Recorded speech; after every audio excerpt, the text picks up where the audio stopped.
বাংলাদেশিদের অন্যতম গন্তব্য সংযুক্ত আরব আমিরাতের শ্রমবাজার। তবে অনেকদিন ধরেই নতুন ভিসা ইস্যু করছে না দেশটি। এবার এই সংকট কাটতে যাচ্ছে।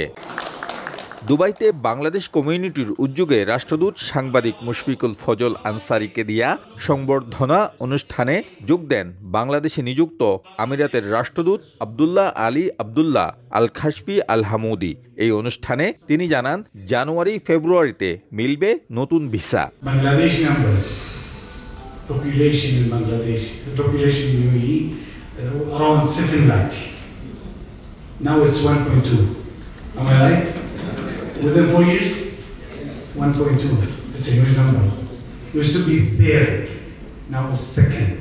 রাজনৈতিক ইস্যুতে ভিসা বন্ধ হয়নি। বাংলাদেশ সহ অসংখ্য দেশের জন্য আমিরাতে ভিসা বর্তমানে বন্ধ।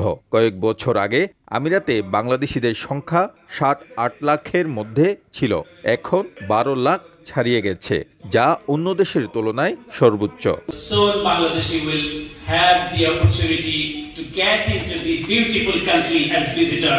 Thank you so much to you and your government for your generosity and for your kindness. And it's not a generosity because the people will come to see you in the beautiful country, and this is the key component of a bilateral relationships.